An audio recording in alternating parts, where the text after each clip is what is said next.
14,000 বছরের পর।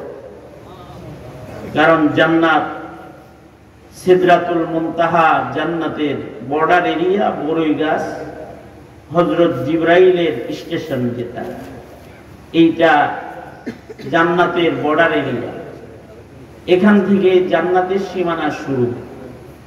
ইনদা সিদরাতুল মুনতাহা ইনদাহা জান্নাতুল মাওয়া।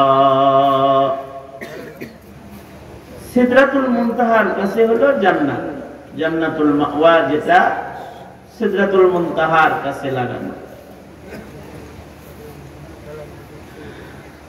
জান্নাত তো সিদরাতুল মুনতাহার উপরে। সিদরাতুল মুনতাহা জমিন থেকে কত দূর? জমিন থেকে প্রথম আকাশের ছাদে উঠতে 1000 বছর লাগবে। 1000 বছরের পথ। প্রতিটা আসমানের মাঝখানে ফাঁকা জায়গা, জমিন থেকে আসমান 500 বছরের পর। এক এক আসমানের দৈর্ঘ্য 500 বছরের পর। তার মানে হলো জমিন থেকে প্রথম আকাশের ছাদে যাইতে 1000 বছর লাগবে। প্রথম আকাশ থেকে দ্বিতীয় আকাশের ছাদে পৌঁছতে 2000 বছর। দ্বিতীয় আকাশ 3000, চতুর্থ, পঞ্চম, ষষ্ঠ, সপ্তম আকাশ, 7 আসমানের ছাদে যেখানে ফেরেশতাদের কিবলা বাইতুল মামুর অবস্থিত। জমিন থেকে বাইতুল মামুর পর্যন্ত 7000 বছরের সফরের পথ।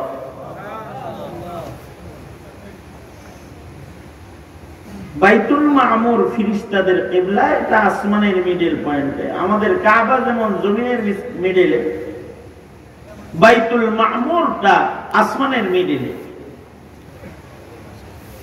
7 আসমানের উপরে এটা আছে ফেরেশতাদের কিবলা। সিদরাতুল মুনতাহা পর্যন্ত ফেরেশতাদের যাতায়াত এরিয়া।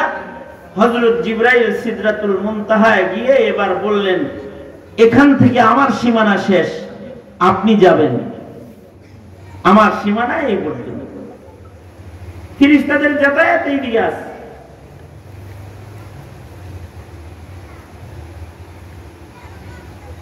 ফেরেশতাদের কিবলা হলো বাইতুল মামুর।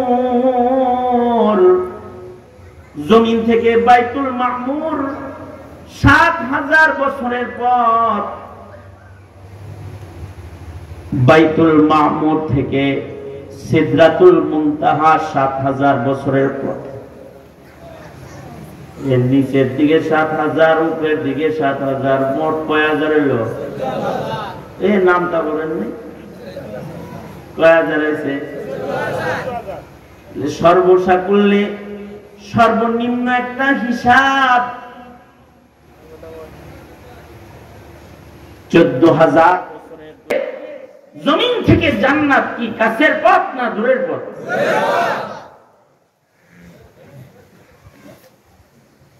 পথের মধ্যে ডাকাত আছে, দুশমন আছে। আমার রাস্তাঘাটে দুশমন নাই?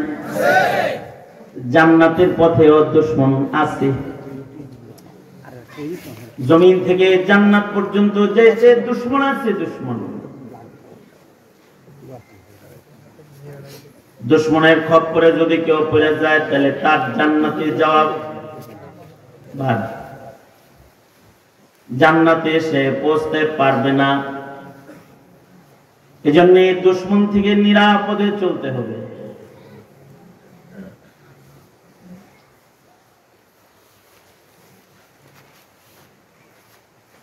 দুশমন বেশি দুশমন না, মাত্র 2টা দুশমন জান্নাতে যেতে।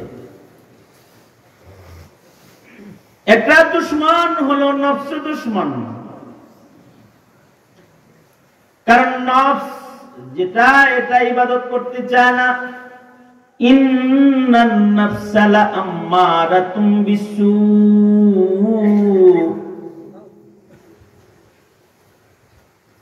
নফসের হাকিকত হলো নফস গুনাহ করতে চায়। নফসটা একটা দুশমন। আর একটা দুশমন হলো আজাজিল শয়তান দুশমন, মর দুশমন কয়টা হইল? এই দুই দুশমনের কারণে বান্দা দোজখে পড়ে।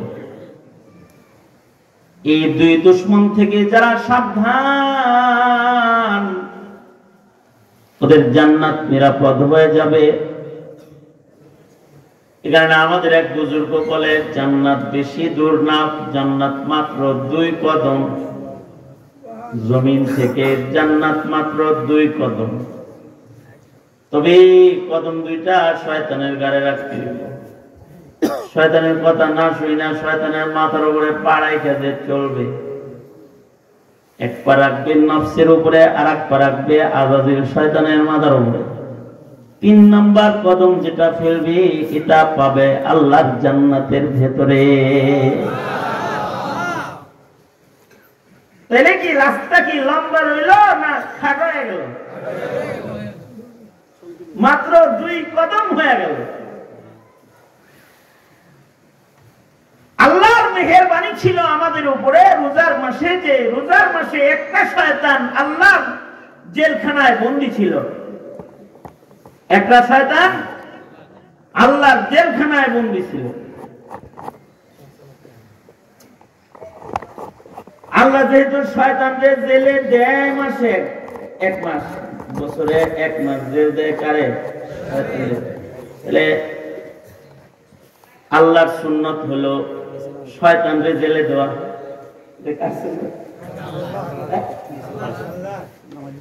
আল্লাহর সুন্নত হলো শয়তানদের জেলে দেওয়া। শয়তানের দোস্ত যারা, তাদের নিয়ম হলো জান্নাতীদেরকে জেলে দেওয়া। আল্লাহর দলে যারা, হ্যাঁ জেলে দেওয়া কার কাজ? শয়তানের দোস্ত শয়তান যারা আছে তাদের কাজ। আমরা দেখলাম হাসিনা জেলে শয়তানকে দিল না, সব আল্লাহওয়ালাদেরকে আলেমদেরকে দিল। বোঝা যায় হাসিনার লগে কার লগে ভাও। জোরে আওয়াজ করে বলেন, কার লগে ভাও বোঝা যায়। আমি বলছি না, আপনারা বলছেন? এরকম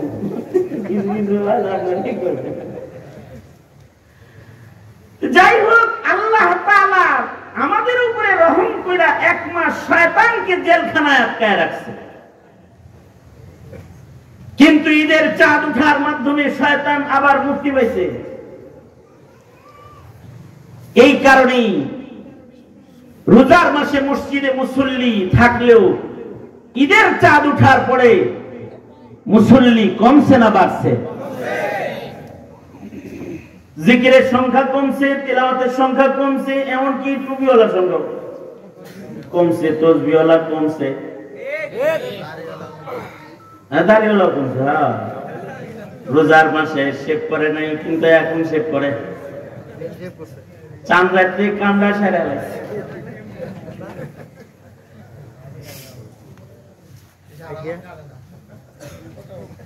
তুমি কথা কইতে পারবে না, আওয়াজ হয়ে গেছে। রোজার মাসে ইবাদত বেশি করছে, এখন আবার ইবাদত কমাইছে। কারণ হলো দুশমন ধোঁকা দিতেছে। এ কারণে মসজিদে মুসল্লির সংখ্যা কমে গেছে, কারণ শয়তান পিছনে আবার লাগে গেছে। শয়তান পিছে লাগলে তো শয়তান কিছু কিছু মানুষের উপরে বিজয় হবে। শয়তান যাদের উপরে বিজয় হয়ে যায়, তারা পিছে পড়ে যায়।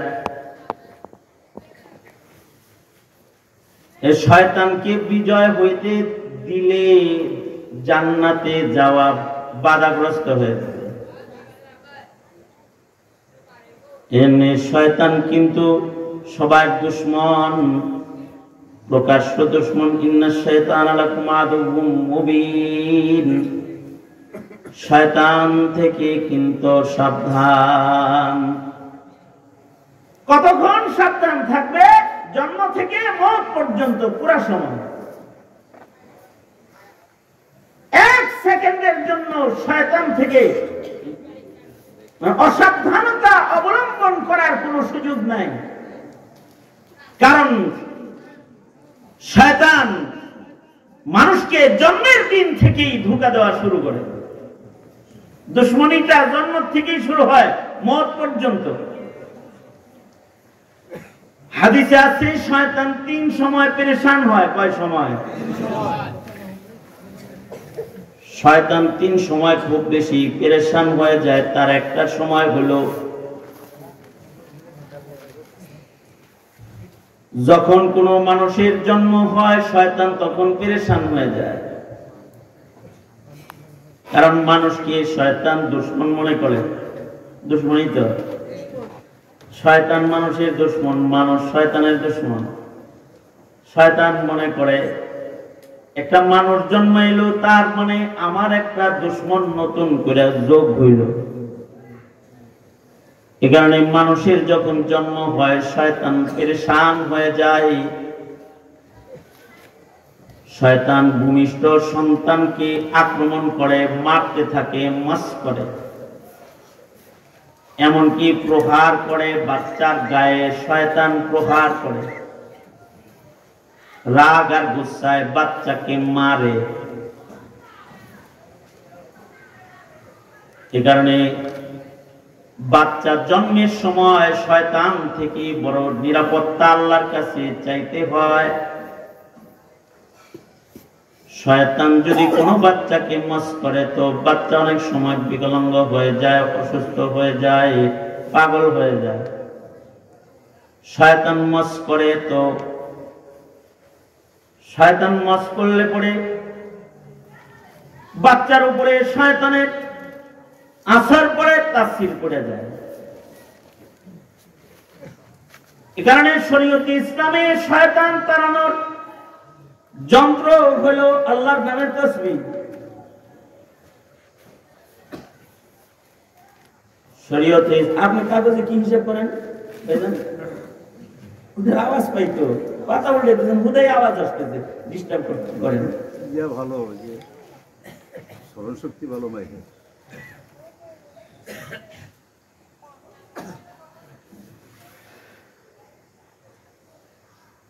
কুমিল্লার মানুষের ওয়াজ শোনার খুব আগ্রহ, আলহামদুলিল্লাহ, ভালো করে শোনে।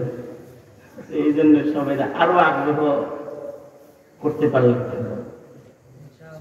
কুমিল্লার লোকেরা ওয়াজের ভক্ত না।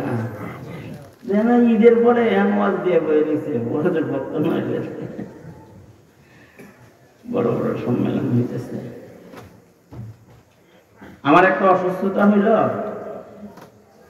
আমি অমনোযোগী মানুষ যদি দেখি না যে ডাইনে বামে সামনে অমনোযোগী, তাহলে তাকে আগে মনোযোগী করি। কি লেগে? আমি যা বলতেছি এটা যেন তার কানেও কিছু কিছু যায়, কিছু গেলেই সুবিধা।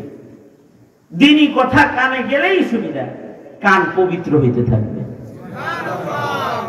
ভালো আওয়াজ না, দিনই কথা তো ভালো আওয়াজ। ভালো আওয়াজ যত কানে যাবে তত রুহানি শক্তি বাড়বে আর কান পবিত্র হবে। এই কারণেই কিন্তু মানুষ জন্মের পরেই ভালো আওয়াজ কানে দেওয়া হয়। আওয়াজ বুঝুক আর না বুঝুক দেয় বাচ্চার কানে, খাইসা আজান আর আমার শয়তান দূরে চলে যাক আর ভেতর সাফ পাক হয়ে যাক, কান পবিত্র হয়ে যাক। ভালো শব্দের দ্বারায় তার দুনিয়ার কানের ব্যবহারটা আরম্ভ হয়ে যায়। ভালো আওয়াজ আগে শোনায়। আল্লাহর নাম নিলে শয়তান দূরে চলে যায়। এ কারণে বাচ্চার কানে আযান দেওয়া হয় জন্মের সাথে সাথে। ডান কানে আযান, বাম কানে ইকামত। এটা যত দেরি করে শয়তান তত সুযোগ নেয়। শয়তান তত বেশি সুযোগ দিবে। জন্মের সাথে সাথে বাচ্চাটাকে তার ডান কানে আযান, বাম কানে ইকামত দিয়ে দিবে। এইটা 1 নাম্বার কাজ। এই কারণেই নারীদেরও আযান ইকামত শিখতে হয়। বাচ্চার জন্মগ্রহণ করছে, যদি বাচ্চা জন্মাইছে, এখন ঘরের মধ্যে যদি পুরুষ নাও থাকে তাহলে এই আজান আর এই ইকামতটা মহিলারাও দিতে পারে। মা বোনেরা একদিন শুধু মুয়াজ্জিনি করা তাদের জন্য জায়েজ আছে, এই দিন হেরা মুয়াজ্জিনি করতে পারে। মসজিদে এসে তো মুয়াজ্জিনি তাদের নাই, কিন্তু ঘরে বাচ্চা হইছে, হুজুর এর জন্য অপেক্ষা করার দরকার নাই, যত তাড়াতাড়ি কানে আল্লাহর নামের আওয়াজ দিবি তত শয়তানের মাছ থেকে বাচ্চাটা মুক্তি পেয়ে যাবে। ডান কানে আজান দিবি, বাম কানে ইকামত দিবি, কারণ আজান ইকামত হইলে শয়তান দূরে চলে যায়। আজান ইকামতের আওয়াজ যত দূর যায় শয়তান তত দূর চলে যায়, এরিয়ার ভেতরে শয়তান থাকে না। আমরা আজান দিই মাইক দিয়ে অনেক দূরে যায়। হযরত বেলাল যখন আজান দিত তখন মাইক ছিল না। আশ্চর্য, বেলালের আজান, হযরত বেলালের আজানের কারামত হলো, হযরত বেলাল আজান দিলে হযরত বেলালের আজানের আওয়াজ 36 মাইল দূর পর্যন্ত যেত। আর এই 36 মাইলের সীমানার মধ্যে শয়তান থাকতো না, শয়তান দূরে চলে যেত। আজান হলে শয়তান আজানের এরিয়ার ভেতরে থাকে না, দূরে চলে যায়। তবে আজান শেষ হইলে শয়তান মশাই আবার আসে, আইসা আবার ধোঁকা দেওয়া শুরু করে দেয়। জন্মের সময় শয়তান পেরেশান হয়, আর শয়তান দ্বিতীয় নাম্বার পেরেশান হয় হলো যখন বান্দা আল্লাহমুখী হয়, তখন বান্দাকে আল্লাহ থেকে সরাইয়া দুনিয়ামুখী করার জন্য সে পেরেশান হয়। বান্দা যখন ইবাদতে দাঁড়ায় শয়তানের মাথা তখন খারাপ হয়ে যায়। বান্দা যখন নামাজে দাঁড়ায় শয়তান তখন পেরেশান হয়ে যায়, নামাজ নষ্ট করার জন্য চেষ্টা করে। বান্দা যেন নামাজ পড়তে না পারে, এ কারণে শয়তান ঘুমন্ত মানুষের মাথার কাছে বসে বসে মন্তর পড়ে, হাদিসে আছে, মন্তর পড়ে ফু দিতে থাকে আর মাথার মধ্যে জাদুর গীত মারতে থাকে। হাদিসে আছে 3টা গীত মারে শয়তান। গীত মেরা সে মন্ত্র পড়ে দোয়া করতে থাকে, তোর ঘুম লম্বা হোক, শুনিস না কিন্তু আজানের আওয়াজ শুনে আবার উঠতে যাইস না, ঘুমটা লম্বা হোক, এমন মাথার কাছে বসে বসে শয়তান বলতে থাকে। এমন কি এক হাদিসে আছে শয়তান কানের ভেতরে পেশাব করে দেয়, মানুষের কানে শয়তান পেশাব করে। কেন? যেন সে আজান শুনতে না পায়। তবে আল্লাহর রাসূল আমল শিখাইছেন যে আমলগুলো করলে শয়তানের পেশাবের আসর দূর হয়ে যায়, যে আমলগুলো করলে শয়তানের দেয়া গীত যেগুলো মারে ওগুলো খুলে যায়, থাকে না। ঘুম থেকে জায়গা যদি কেউ আল্লাহর নাম লয় আর দোয়া করে ফেলায়, ঘুম থেকে জাগ্রত হওয়ার দোয়া যদি কেউ উচ্চারণ করে, তাইলে শয়তানের 3 গিট্টুর 1 গিট্টু খুলে যায়। আলহামদুলিল্লাহিল্লাযী আহইয়ানা বা'দামা আমাতানা ওয়া ইলাইহিন নুশুর। ঘুম থেকে জায়গা আল্লাহর নাম লইছে আলহামদুলিল্লাহ। ওগো আল্লাহ, এই ঘুম শেষ ঘুম আপনি বানান নাই, আমি তো ঘুমায়া মরে গেছিলাম, আপনি দয়া করে আবার আমারে জাগাইছেন। আলহামদুলিল্লাহিল্লাযী আহইয়ানা বা'দামা আমাতানা। ঘুমটা এক প্রকারের মওত, এটার থেকে আমারে আপনি জাগাইছেন, আপনার শকর। ওয়া ইলাইহিন নুশুর, কবরে যেদিন ঘুমাবো ওই ঘুমো শেষ ঘুম না, এরপরে আপনি আবার আমারে জাগাইবেন। আপনার কাছেই তো জায়গা আবার দাঁড়াইতে। এই দোয়া যখন বান্দা পড়ে, দোয়া পড়ার সাথে সাথে বান্দার শয়তানের এক গিট খুলে যায়। এ কারণে মাদ্রাসার ভেতরে ছোট ছোট বাচ্চারা যখন ঘুম থেকে জাগে, ওস্তাদেরা ছোট ছোট বাচ্চাদেরকে দোয়া পড়াইতে থাকে, ঘুরতে থাকে আর দোয়া পড়াইতে থাকে। দোয়া পড়ো, দোয়া পড়ো। আলহামদুলিল্লাহ বিল্লাযী আহইয়ানা বা'দা মা আমাতানা ওয়া ইলাইহিন নুশুর। আমরা আমাদের ঘরে বাচ্চাদেরকে ট্রেনিং দিই, ট্রেনিং দিয়ে যখন পড়ার অভ্যাস হয়ে যায় আর বলা লাগে না। এক সময় বাচ্চা নিজেই বলে, ডেলি বলে জন্য লাগে, আমি পড়ছি না। অভ্যাস হয়ে গেছে যে এখন ঘুম থেকে উঠে একাই দোয়া পড়ে। আমাদের একটা বদ অভ্যাস আছে, সেটা হলো আমরা ঘুম থেকে উঠা ওযু করি না। বড়রাও করে না, ছোটরাও করে না। লাগে যেন ওযু খালি নামাজের সময় করা, ইবাদতের সময় করে না। ওযু সব সময়ের আমল, সার্বক্ষণিক একটা আমল হলো ওযু। যারা ওযুর হালতে থাকে তাদের সাথে শয়তান পারে না। পবিত্র মানুষের সাথে শয়তান পারে না। অপবিত্র মানুষের লগে শয়তান বিজয় অর্জন করে। এ কারণে ওযু খালি ইবাদতের আগে করবে তা না, ঘুম থেকে উঠাও আগে ওযু করবে। এমনকি গোসল করতেছে, গোসলের আগে ওযু করবে। আগে ওযু পরে গোসল। ঘুম থেকে জাগ্রত হয়েছে তো আগে ওযু করবে। আমাদের আদত হলো আমরা মিসওয়াক কইরা ব্রাশ কইরা বাইরে যাই, মুখ সাফ হইছে কিন্তু শয়তানের কিটটা খুলে নাই। মুখ কিন্তু সাফ হইছে, শয়তান যে জাদুর কিটটা মারছে এটা খুলে নাই। কিন্তু কেউ যদি ওযু করে, ঘুম থেকে ওঠার পরে ওযু করার সাথে সাথে আরেকটা গিট্টু খুলে যায়, এবার ইবাদতের জন্য আরেকটু শক্তি বেড়ে যায়। আর যদি এই ওযু দিয়ে 2 রাকাত নামাজ পড়ে ফেলায়, তাহিয়াতুল ওযু অথবা কোন ইবাদত যদি ওযু করে ফেলায়, আরেকটা গিট খুলে যায়। এবার বান্দাটা নিরাপদ হয়ে যায়।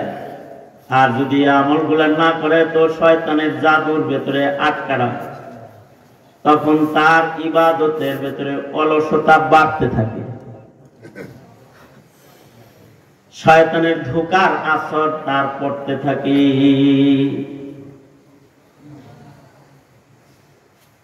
শয়তান মানুষের ইবাদতকে নষ্ট করার জন্য সব সময় কাছাকাছি অবস্থান নেয়।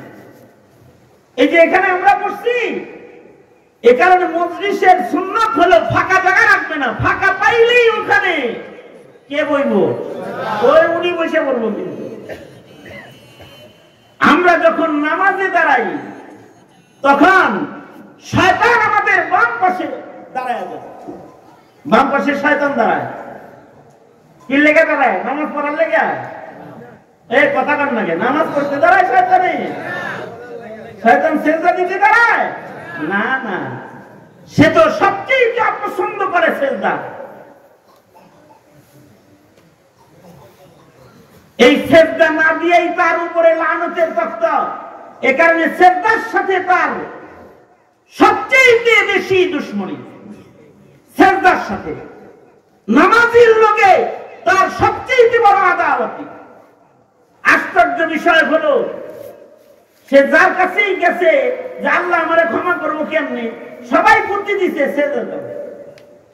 যেমন মুসা আলাইহিস সালামের কাছে যায় বলে, আল্লাহ আমাকে মাফ করবে না?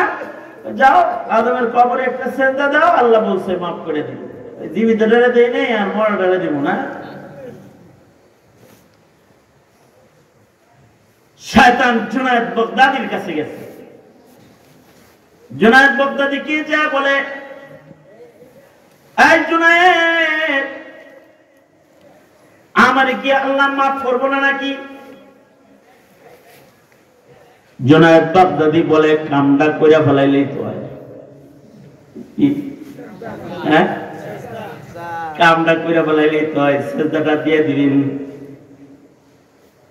শয়তান বলে কি জুনায়েদ, আমি তোমার মনে করছিলাম তুমি আলেম মানুষ, তোমার জ্ঞান বুদ্ধি এলেম কালাম কিছু আছে, এখন দেখি তোমারও কোনো জ্ঞান বুদ্ধি নাই। কি করতেছে এই কথাটা? কারা করতেছে? জুনায়েদ বাগদাদিরে বলতেছে, আমি জানতাম তুমি একটা আলেম মানুষ, বড় মুহাদ্দিস, মুফতি সাহেব, বুজুর্গ মানুষ, এখন দেখি তুমি আস্তে একটা জাহেল, তুমি একটা মূর্খ। কেন মানে মূর্খ পাও? তুমি গায়রুল্লাহর সেজদা দেওয়া যে শিরক, এটাই তুমি জানো না। সেজদা একমাত্র কার জন্য? জোরে আওয়াজ করে বলেন, সেজদা কার জন্য? আল্লাহ ছাড়া আর কাউরে সেজদা দেওয়া যাবে? জোরে আওয়াজ করে বলেন, যাবে? আল্লাহ ছাড়া কেউ যদি কবরে সেজদা দেয়, ঈমান থাকবে না যাইব? মানুষের পায়ে যদি সেজদা দেয়, ঈমান থাকবে না যাইব? গাছের মাছেরে যদি সেজদা দেয়, ঈমান থাকবে না যাইব? কারণ সেজদা কার? সেজদা আল্লাহর জন্য, গায়রুল্লাহকে সেজদা করা শিরক। জুনায়েদ বাগদাদি কি বলে? হ্যাঁ হ্যাঁ জুনায়েদ, গায়রুল্লাহকে সেজদা করা শিরক, এটা তুমি জানো না? এত বড় জাহেল তুমি? না, আমি জাহেল না। গায়রুল্লাহকে সেজদা করা যাবে না, কিন্তু তোমার উপরে তো আল্লাহর হুকুমই হলো আদমকে সেজদা করা। এখনো তো ওই হুকুমটাই তুমি মানলা না। সেজদা তো আসল না, হুকুমটা হলো আসল। কারণ রোজার মাসে হালাল পানিও পান করি নাই, কারণ নিষেধ কার? আযান দেওয়ার সাথে সাথে আর না খেয়ে বসে থাকি নাই, খাবার খেয়েছি, আদেশ কার? রাতের অন্ধকারে সেহরি করেছি, নির্দেশটা কার? সেহরি আর ইফতার মাকসাদ নাকি আল্লাহ পাকের হুকুম মানা মাকসাদ? আল্লাহর হুকুম মানা মাকসাদ। তোমার উপরে নির্দেশ তো আদমকে সেজদা করা, আল্লাহর হুকুম, এটা তোমার উপরে। তার মানে তুমি আল্লাহর হুকুম মানো নাই, তুমি আল্লাহর হুকুম মানো নাই। তবে শয়তান বড় বড় আলেমদেরকে বেশি বেশি সময় দিয়ে তাদের ঈমান নষ্ট করার জন্য চেষ্টা করছে। যেমন ইমাম ফখরুদ্দিন রাজি রহমতুল্লাহ আলাইহি, উনাকে ঘন্টার পর ঘন্টা সময় দিয়ে শয়তান চেষ্টা করছে মরণের আগে ওনার ঈমানটা নষ্ট করতে। শয়তান 100 দলিল দিছে, ফখরুদ্দিন রাজিকে 100 দলিল দিছে, আল্লাহ নাই। নাউজুবিল্লাহ বলেন। আল্লাহ আছে না নাই? জোরে বলেন, আরো জোরে আওয়াজ করে বলেন, আল্লাহ আছে না নাই? কয়জন কয়জন আল্লাহ? বলুন আওয়াজ করে, লা ইলাহা ইল্লাল্লাহ। জোরে আওয়াজ করে বলেন, লা ইলাহা ইল্লাল্লাহ। আল্লাহ আছে না নাই? কিন্তু শয়তান বলে আল্লাহ নাই। ফখরুদ্দিন রাজির কাছে 100 দলিল দিছি, আর ইমাম ফখরুদ্দিন রাজি 100 দলিলকে কাটছে। সাকারাতুল মউত চলছে, ঠিক এমন সময় ওনার শায়েখ, ওনার উস্তাদ ওনার ঘরের ভেতরে ঢুকে বলে, শয়তানের লগে গল্প করে সময় নষ্ট করতেছো কেন? ওরে বলে দাও, সবকিছুর দলিল লাগে না, বিনা দলিলে আল্লাহ এক। এই বিশ্বাসের নামই ঈমান, বড় থাকে। ফখরুদ্দিন রাজি বলে, বিনা দলিলে আল্লাহ, সে আল্লাহ এক। বাস লা ইলাহা ইল্লাল্লাহ উচ্চারণ করছে, আর ফখরুদ্দিন রাজি জান্নাতে চলে গেছে, মৃত্যু হয়ে গেছে। শয়তান 3 সময় ধোঁকা দেওয়ার জন্য পেরেশান হয়ে যায়। একটা হলো জন্মের সময়, আর একটা হলো মানুষ যখন ইবাদত করে ইবাদতের সময়, আর একটা হলো মরণের সময়। আপনি আমি যখন ইবাদত করি তখন শয়তান ইবাদত নষ্ট করার জন্য দেখবেন নামাজে দাঁড়াইছেন, নামাজ পড়তেছেন, দেখবেন নামাজে দাঁড়াইলে যত বুইলা যাওয়া কথা আছে সব স্মরণ হয়, তাই না? যা যা বুইলা গেছিলেন সব মনে হয়। এই যে মনে যে হয় এগুলো কানের কাছে কে কয় জানেন? শয়তান সব স্মরণ করাই দিতে থাকে। আবার আজান হইছে যে এটা আবার বুলাইয়া দেয়। আধা ঘন্টা আগে আজান হইছে, একটা আজান হইছে, দেড়টায় জামাত, শয়তান বুলাইয়া দিচ্ছে আজান হইছে। অনেকক্ষণ পর হায় হায় হায় আজান হইছে রে, এটা ভুলে গেছিলাম রে। এ অনেকক্ষণ পর কইছে এই যে ভুলাইলো, কে ভুলাইলো? ওমা আনসানিহু ইল্লা শাইতান। মানুষের শয়তানে ভুলায়, আবার শয়তানে আবার অনেক গল্প স্মরণ করায়। নামাজের ভেতরে বিভিন্ন কাহিনী স্মরণ করায় দেয়। এজন্য কারোর যদি কিছু বুঝলা যাওয়ার রোগ থাকে, তাহলে আমি বুদ্ধি দিচ্ছি আমার বিবিরে। আমার বিবির একটা সমস্যা হলো আলমারির চাবি খুঁজে পায় না। কই যে চাবি রাখছে এটা ঘর বইটা খুঁজা আর খুঁজা পায় না। এদিক দিয়ে জরুরি জিনিস বের করতে হবে, আলমারি করতে হবে, মানে তোষকের নিচে খুঁজে, বালিশের নিচে খুঁজে, আলমারির উপরে খুঁজে, যত জায়গা আছে পাকের ঘর দেখছি খুঁজছি সব খুঁজে। একদিন এরকম সব খুঁজতেছে, তা আমার বড় মেয়ে এসে আম্মু কোমরে না রাখলে তখন ওখানে আছে নাকি, পরে দেখে মাজাই আছে, কোমরে চাপিলে পুরা ঘর করছে। মাঝে মধ্যে আমি তো পুরুষরা মাঝে মাঝে খেপে যায় না, আমার তো আল্লাহ কার্ডটা বানায় না, আমিও মাঝে মাঝে শীতে শীতে যাই। হ্যাঁ, তোমার কোনো কিছু দিলে তুমি রাখো কোন জায়গায়, এটা খুঁজে পাও না, এটা একটা কাজ হলো নাকি? শরম রাখবা। দিছি একটা বউ ঠিকঠাক মতো দম দিলে বলে এখন চিকন বুদ্ধি তো বেশি হে করাবার, কয় যে আপনি আলেম মানুষ, আমি বলে যে আমার একটা আমল শিখিয়ে দিলি তো এই জন্য শরম না, বুদ্ধিটা তো খারাপ দিচ্ছে না। ঠিক আছে, বুদ্ধি যেহেতু চাইছে, তা আমি একদিন বুদ্ধি দিলাম, তুমি যদি কিছু ভুলা যাও তাহলে সাথে সাথে মতো করে নামাজে দাঁড়ায় যায়, এটা তোমার স্মরণ করার আমল। কয়েকদিন এই আমল করার পরে একদিন আমার বলতেছে, আব্দুল্লাহ রাব্বা এটা তো আজব আমল, কেন কিছে? কয় তাকবীরে তাহরিমা বানতে দেরি হয়, মনে হইতে আর দেরি হয় না। তখন মনে হয় যে নামাজ খাইলে দিয়ে যে আগে দেখি যে মনে হইছে হেলে আসেনি জিনিসটা। হ্যাঁ, সেই তো কারিশমাটা এখানে। ভুলাইছে ও যেজন, স্মরণ করাইছে কে সেজন। আসল মাকসাদ হলো আপনার আমার ইবাদত নষ্ট করে দেওয়া। শয়তানের মূল যেমন এখানে বয়ে রয়েছেন, এখন শয়তান অনেকটা বুদ্ধি দিব, এ শয়তানের কথা শোন লাগে নাকি, যা যা বাচ্চা যদি গায়া একটু ঘুরে গেলে আস্তে করে উঠে লয়ে যাইব।